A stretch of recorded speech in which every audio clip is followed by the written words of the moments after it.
সুপ্রিয় দর্শক, আপনারা জানেন যে ইতিমধ্যে সারা বাংলাদেশে সিগারেটের দাম বাড়ানোর কারণে নানান জায়গা থেকে নানান ধরনের একটা মানে সমাবেশ, মানে একটা অস্থিরতা আমরা দেখতে পাচ্ছি সবার মধ্যে।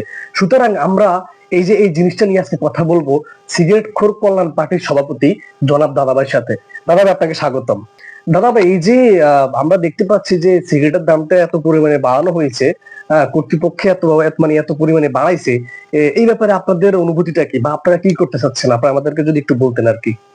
আচ্ছা ভাই, আপনি একটা কথা চিন্তা করেন, হ্যাঁ, এই যে মানুষগুলা, একটা বৃহৎ জনগোষ্ঠী যে সিগারেট খোর মানুষ আছে, এই যে একটা কথা কি সরকার একটা চিন্তা করে না, কর্তৃপক্ষ কি একটা চিন্তা করে না?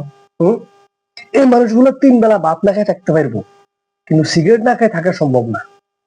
আপনি চিন্তা করেন, মানুষের বর্তমানে ইনকাম কত, কত টাকা কামায়? এর মধ্যে যদি যে সিগারেটটা ছিল 6 টাকা, এটা যদি ওরা 8 টাকা করে, এবং যেটা ছিল 18 টাকা, এটা যদি 20 টাকা করে, তাহলে মানুষগুলো কি করবো? আমরা কি খেয়ে বাঁচবো? এই যে মানুষের নাগালের বাইরে চলে গেছে জিনিসটা, মানুষ এখন কিনতে পারতেছে না, খাইতে পারতেছে না। আপনি একটা কথা চিন্তা করেন, তেল, চাল, মানে সবকিছুর দাম বাড়ছে। বাড়ার পরে মানুষের মাথায় একটা টেনশন কাজ করতেছিল। এখন ওই টেনশনটা দূর করার জন্য তো এই জিনিসটা দরকার। হম এখন এই জিনিসটা কি, নিজের টেনশনটা দূর করবো, এটাও পাইতেছে, এটার দাম দিচ্ছে বাড়াই। তাহলে এই মানুষগুলো কেমনে বাঁচবো? আমরা মানে বুঝুন চাই, হ্যাঁ, মানুষ করবোটা কি? হ্যাঁ, আমরা মনে করেন এই জিনিসটা তীব্র নিন্দা এবং প্রতিবাদ জানাই। এই জিনিসটার দাম বাড়ানো কোনোভাবে উচিত হয় না। আপনি দেখেন, এই দেশের মধ্যে 18 কোটি মানুষ এই জিনিসটা ভুল আছে, 18 কোটি না, 18 কোটি, 17 কোটি মানুষ এই মানুষগুলো মনে করেন এই জিনিসটা খায়। দেশে 10 কোটি মহিলা আছে, আর বাকি 10 কোটির মতো পুরুষ আছে। কি কথা, মানে বৃহৎ একটা জনগোষ্ঠী, তো বৃহৎ একটা জনগোষ্ঠী এই জিনিসটার সাথে আছে। এখন আপনি মনে করেন এই মানুষগুলোর অসহায় মুখের দিয়ে একটু তাকাইবেন না, এটা কোনো কথা? এই মানুষগুলোই তো আমরা করে ব্যাগ দিয়ে দিই, আমরা করে বোমা করছি। হ্যাঁ, আপনি চিন্তা করেন, একটা মানুষ আগে বেনসন খাইতো, দাম বাড়ার কারণে এত হলিউড খায়, এত এলডি খায়। এই মানুষগুলোর মুখের দিকে তাকালে আমার একটু খারাপ লাগে না? হ্যাঁ, না না, এই জিনিসটা কোনোভাবে মানা যেতেছে না। আচ্ছা, এখন আপনারা কি বলতে চাচ্ছেন, মানে আপনারা কি করতে চাচ্ছেন, আপনাদের উদ্দেশ্যটা কি, আপনারা এই ব্যাপারে কি সমাধান করতে চাচ্ছেন বলেন।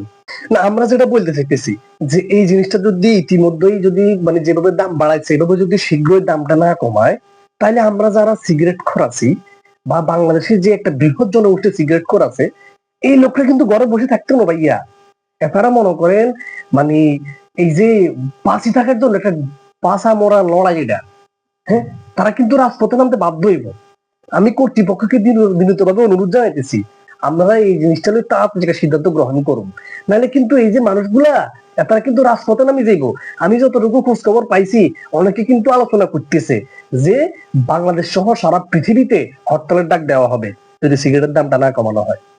সুতরাং আমি এখান থেকে আপনাকে সবাইরে মানে বিনীতভাবে অনুরোধ জানাইতেছি, আপনারা অতি শীঘ্রই এটা নিয়ে একটা সিদ্ধান্ত নেন, এই জিনিসটার দাম কমান। কারণ এই জিনিসটা মানুষ, এই যে বাংলাদেশের কিছু মানুষ, মানে বৃহৎ একটা জনগোষ্ঠী, যারা হচ্ছে এই জিনিসটা না খাই থাকতে পারে না। হ্যাঁ, আমি এটা করে বাদ দিলে বাদ না খাই করে সমস্যার দিন যাইব, কিন্তু এই জিনিসটা ভাইয়া খাইতে হইব, না খাইলে মনে করেন দিন যায় না। আমরা কিন্তু মনে করেন এই আমরা যারা আছি, আমি তাদের নেতা আর কি, আমি সভাপতি, তো আমি কিন্তু তাদেরকে ঐক্যবদ্ধ থাকার জন্য অনুরোধ জানাইতেছি, যে কোনো সময় আমরা আন্দোলনে ডাক দিতে পারি। সুতরাং আপনারা এই জিনিসটার দাম অতি শীঘ্র কমানোর চেষ্টা করেন। ধন্যবাদ।